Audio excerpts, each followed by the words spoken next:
we be concerned that Caleb Williams and Odunze have yet to sign their rookie contracts? That's today's topic as we kick off today's show. My name is Harrison Graham. Welcome into Chicago Bears Now. And it's noteworthy that tomorrow rookies are expected to report to Halas Hall, and your two top 10 picks have yet to ink a deal. Now, we'll go through some theories, some different thoughts here on why that is, why haven't Caleb and Rome signed. There's a lot floating around there, but with rookies reporting tomorrow, this is certainly a topic, whether we like it or not. And I want to challenge you guys first. Last year,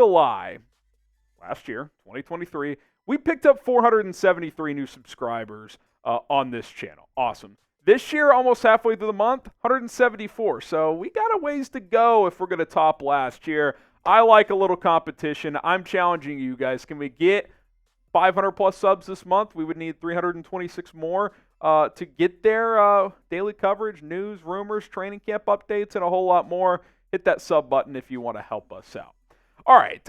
Caleb Williams over the weekend did his first Caleb Cares event in Chicago, which really cool nonprofit deal he does with special needs kids and other kids as well. And he, of course, was asked, because he did a little media Q&A deal afterwards, like, hey, what's going on with your contract? And he said, quote, I'm not handling that. My lawyer and attorney and everybody, the head of the Bears, everybody up there up top is handling that. Now, remember, Caleb does not have an agent through the NFLPA. So some players don't. Lamar Jackson doesn't. Roquan Smith didn't when he was here. Remember, that was a big issue in terms of trying to negotiate with him when Ryan Poles was first on the job.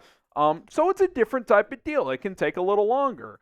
Now, I think we need to keep in mind before we get to some theories of why they haven't signed that there's not like a lot of different things you can negotiate for a rookie contract. The picks are kind of slotted out, but like you could talk about more on the signing bonus or how much up front versus later, that type of stuff. So there are things that do get negotiated out, but I'm not that worried because I feel like if this was a real big story, like oh my gosh, this could be a problem, like a Schefter or a Rappaport or one of the big local guys in Chicago would have reported by now, like, hey, like there's some friction between Caleb, Rome, and the Bears. So, like, I'm not that concerned. But let's get into some theories of why they haven't signed. Number one, they want more money up front. What does that mean? Larger signing bonus. That was rumored to be why J.J. McCarthy hasn't signed yet. That storyline dropped about a month ago. He still hasn't signed his rookie deal because anyone with the financial background will tell you, hey, if you get more money now, that's more money you can get out of that money later. In other terms, you can invest that money into stocks, Bitcoin, bonds. Like, if you know what you're doing, you can turn $25 million into $40 million pretty quickly if you have that type of cash. So, like, most players want more money up front. It's kind of like if you win the lottery, you can either space it out over 30 years and technically you'll get a larger sum, or you take less but you get a larger sum total up front. Like, would you rather have $400 million over 30 years or $250 million immediately? Well, if you know how to invest money, you would take the $250 million. So kind of a large explanation of players want more money up front as possible so they can get with their financial team and invest it properly. Okay, number two. First practice is not until July 20th. So first full practice, rookies and QBs there, the 16th.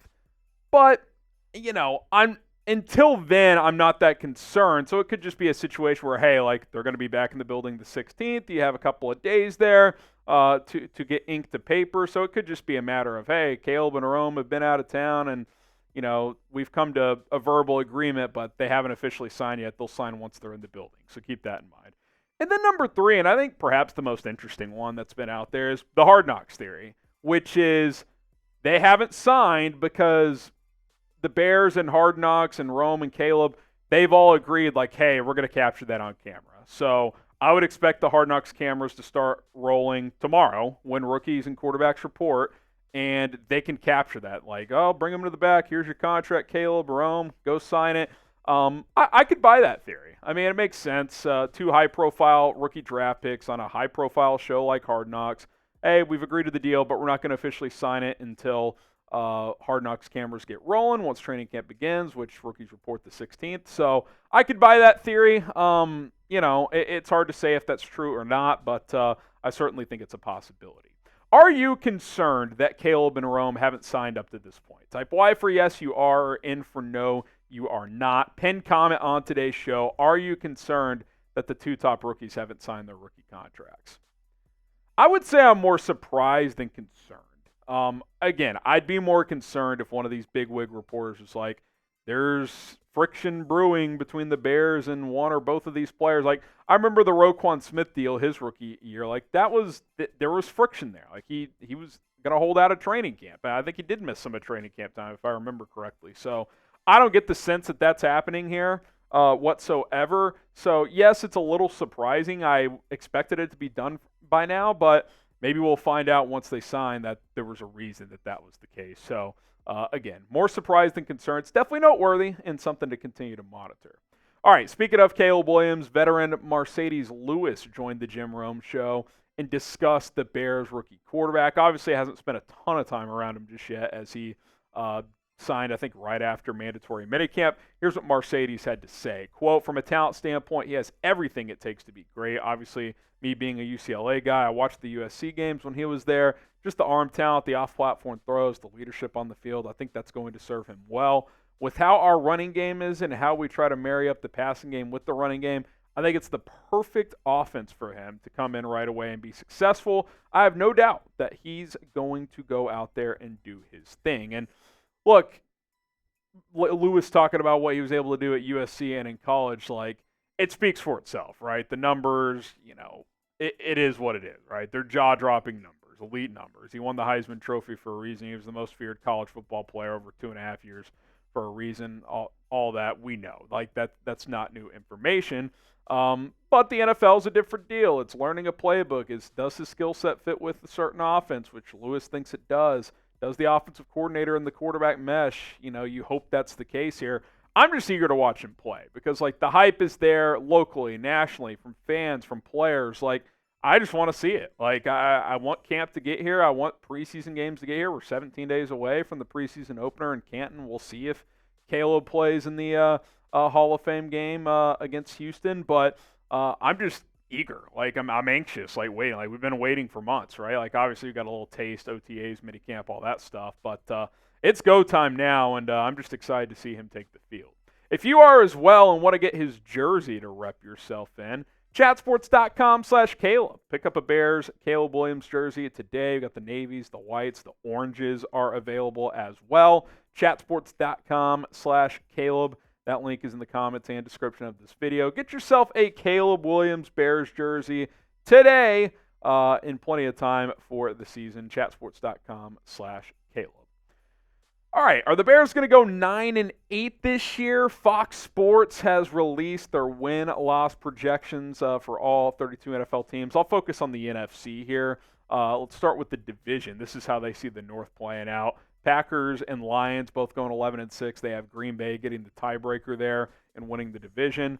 Lions is a wild card team. Bears at 9-8. I'll tell you in a minute if that's good enough to make the playoffs based on their projections. Vikings at 8-9. And I think what stands out here is all four teams, 8 wins or more. That's something I've alluded to as a possibility. Like, I expect this division to be tough. I expect it to be tight.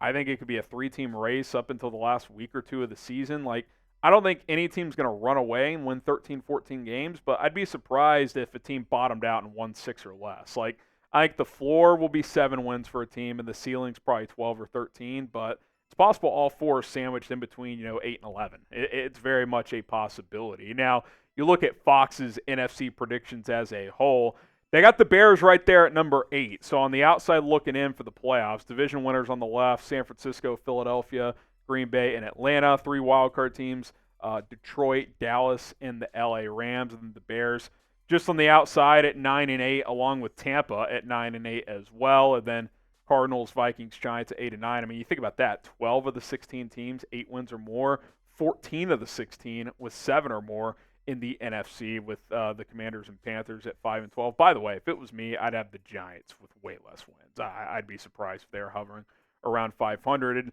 look, I've said the NFC is kind of wide open. You have your tier separators at the top. Like, I think San Francisco's the clear top team. As of now, I'd throw Detroit number 2. But, like, after that, it's kind of wide open. But there's also only a couple of really bad teams. Like, I think Carolina's going to stink.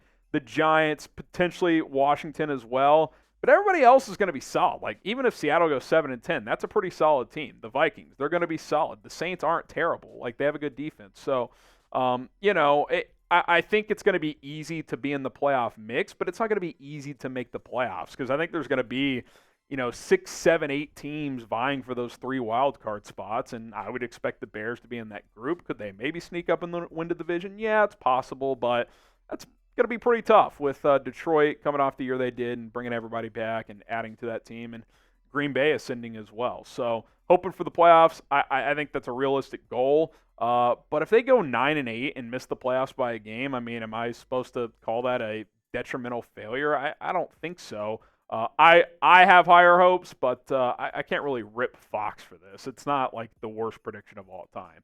Predict the Bears' record this season. Call it out now in the comments. Remember, 17 games.